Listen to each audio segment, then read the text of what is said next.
Hey everyone, it's Kelly. Welcome back to my channel. Today I'm going to be doing the mid-year book freakout tag. It's not mid-year anymore. It is August 17th. It was our first day of the new school year.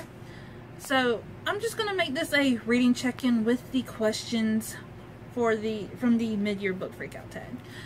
I have read 65 books so far this year, and my goal is 100 on Goodreads.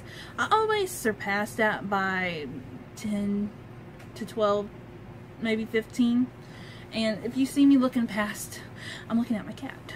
And so, question number 1. Best book read so far this year, and that is... Ari's going to be handing me books. Come say hi, Ari. Hello. So, the best book I've read so far this year is The Ballad of Songbirds and Snakes by Suzanne Collins. This is the prequel to The Hunger Games, and The Hunger Games is one of my favorite series ever. There was a time... Oh, you can go put that back up. There was a good year and a half where I just read fan fiction the whole year. I didn't read any other books. And, yeah.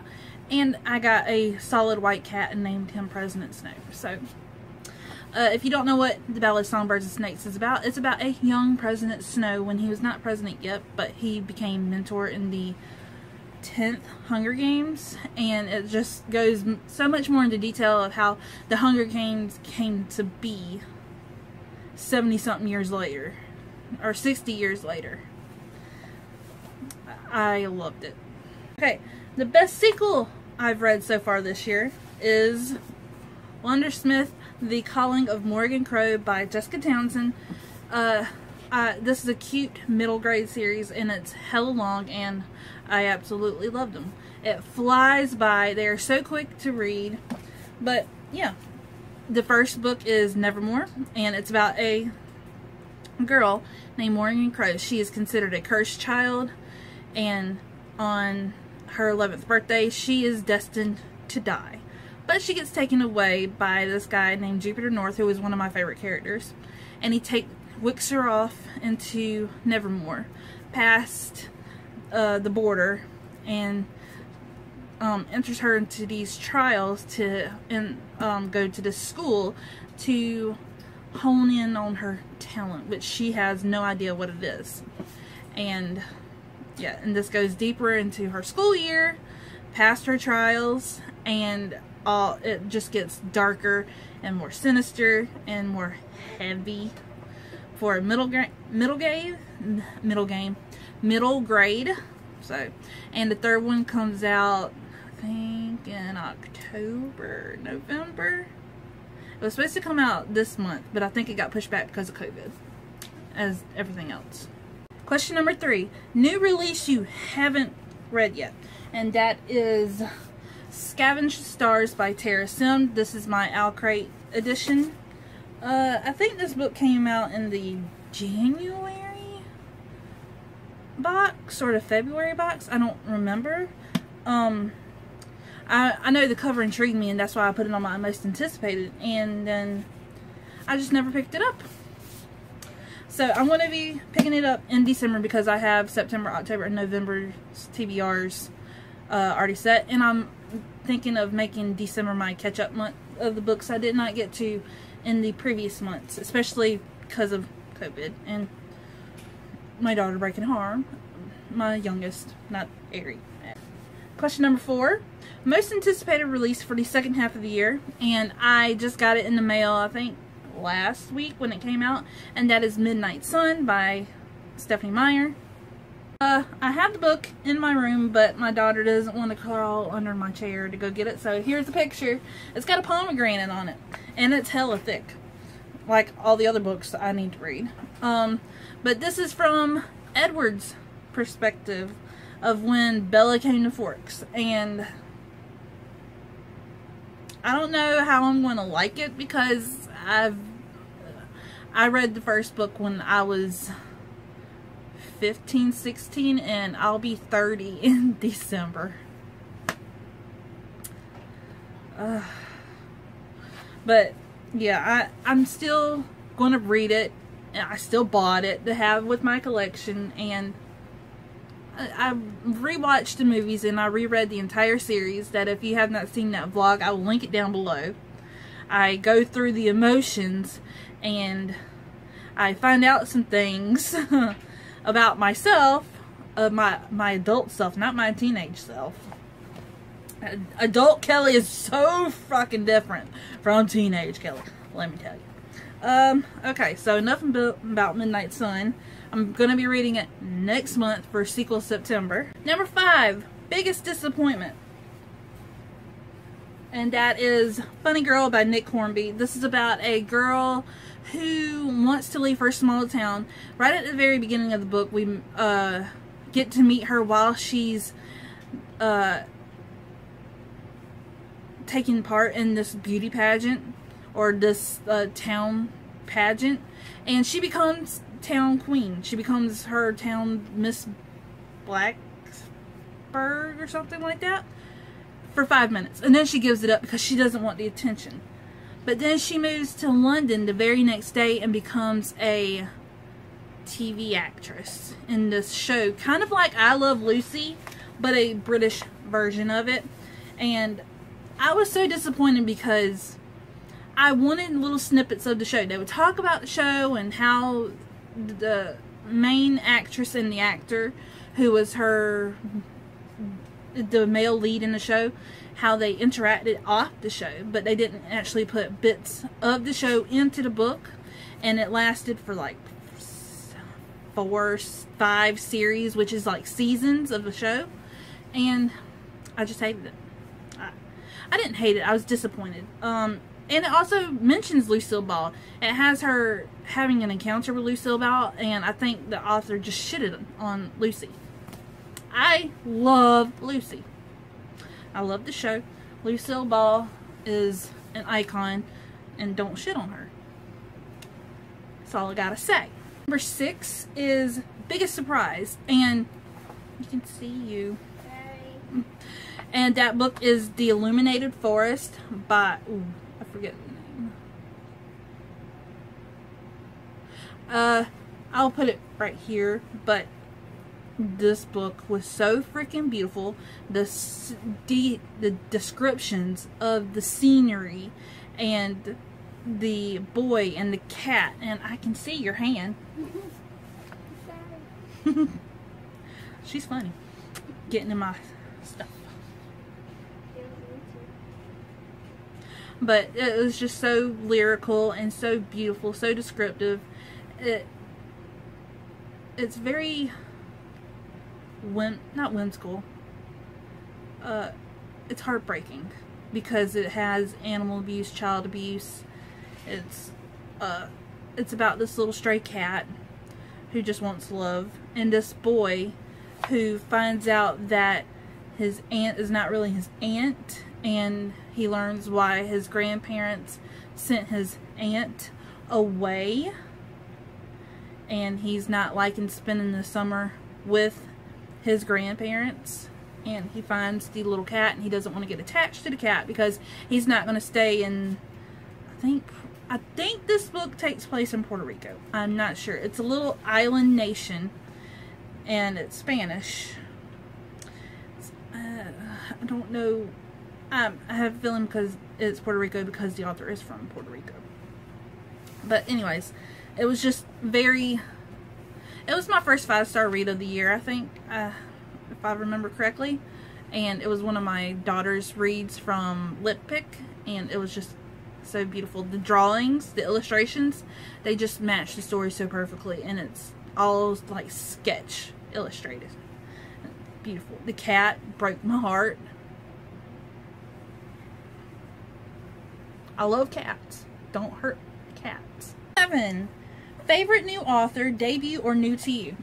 One of my favorite new authors of the year, this is the only one I want to talk about because she deserves recognition, it's Claire Kahn. I read her book, Let's Talk About Love, back in February, and I loved it. It's about a girl named Alice. She's asexual, and she is trying to just figure out her life. She is wanting to tell people that she's asexual, but she doesn't want to explain it.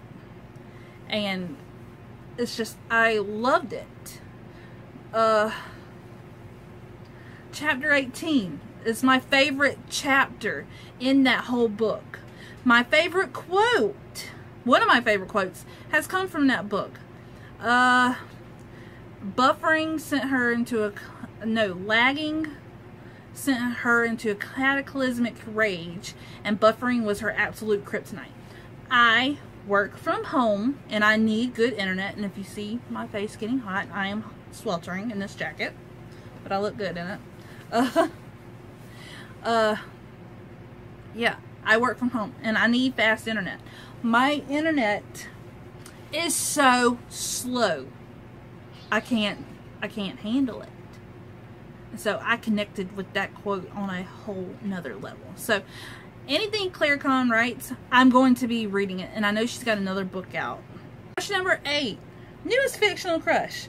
Originally, I did have none, because until I read the finale of Last Star Burning, and I just fell more in love with Hal.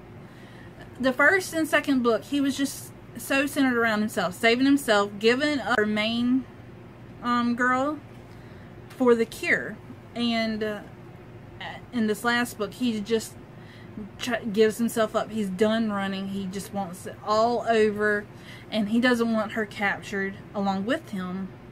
He wants her freed, and he was just trying to give himself up, and he was just, oh, I don't know.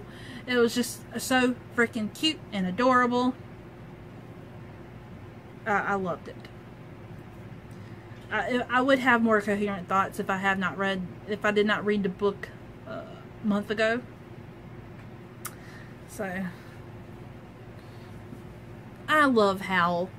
Read the Last Star Burning series by Caitlin Sainster. They're amazing. Question number 9. Newest favorite character. I read Saga, the first 3 volumes this year. And my favorite character has come from those graphic novels. And it's Lion Cat. I freaking love Lion Cat. It just, if you tell a lie around this cat, it can automatically sense when you're lying. Like, lying?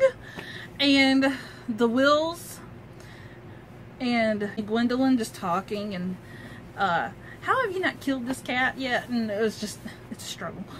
It was so funny. And then finding out that Lion Cat was the runt of the litter, I could not handle it. But I love Lion Cat. I found a pop. I'm going to get it. And I'm going to finish reading. If I'm moving, that's because Missy. Stop making my stuff move, Missy. What, you don't like me talking about Lion Cat? I'm sorry. Missy, stop it. But yeah, Lion Cat is my new favorite character. Number 10. Book that made me cry.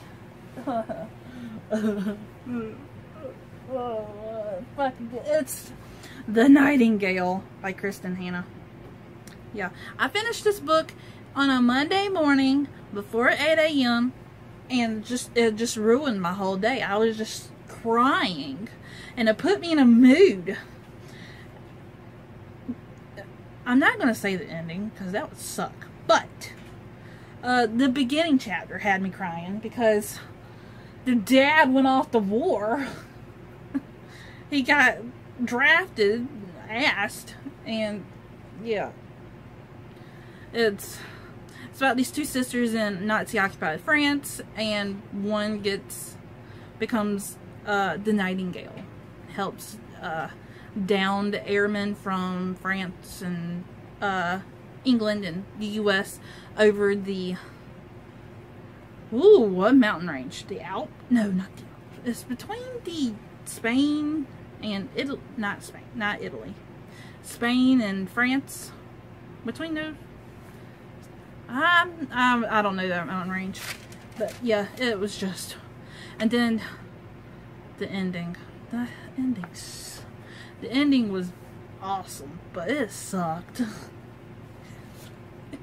Don't read it in the mornings if you don't want to ruin your whole day. Question number 11, book that made you happy. And just thinking about it makes me happy. Thinking about all the times I just laughed, it just makes me smile. And that is My Lady Jane by Cynthia Hand, Brody Ashton, Jody Meadows, also known as the Lady Janies. And I just laughed my ass off when the husband, Gifford, he kept turning into his horse self. And his wife, Lady Jane, telling him that he needed to be a nice horse and share apple facts, or because he was going to be known as the horse's ass. And then somebody turns into a ferret. Oh, she turns into a ferret. It's funny. Oh, I can't wait. I'm reading my Plain Jane next month. But yeah, first thing she says about her husband-to-be was a philanderer, a debaucher, a rake, a frisker.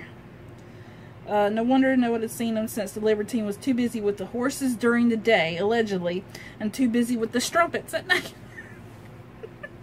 I don't know why that word makes me laugh. Strumpets.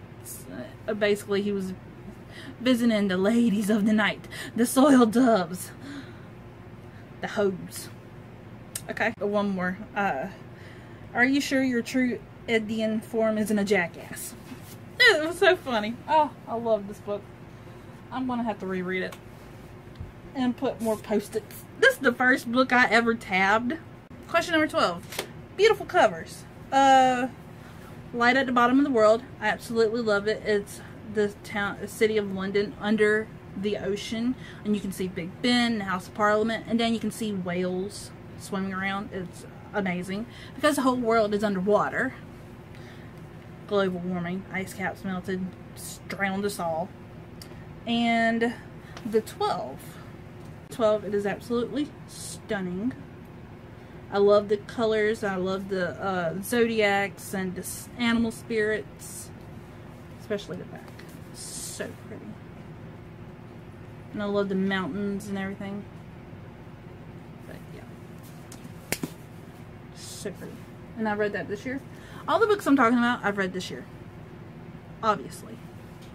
And last question, question 13. Books I need to read by the end of the year. Between Shades of Grey by Rita Sepetys, I Am Haunted by Zach Bagans, The Ship by Antonia Honeywell, Glow Girl by, I forget this author's name. Tuesday Mooney Talks to Ghost. I've also forgotten this author's name. Ari Shaw and the Tree of Wishes by Roshni Chachki. And then The Mark of Athena by Rick Riordan. So, that is my mid-year book freakout tag, or book mid-year, my reading year check-in. How about that? So if the title has swayed y'all, and then you come in here and it's actually a mid-year book freakout tag, it's not clickbait. I did the mid-year book freakout tag. It's just going to be titled different because it's not mid-year. You get it? You get it. Okay, if you like this video, please give it a thumbs up, hit that subscribe button, and I will see you on my next video. Bye. Bye.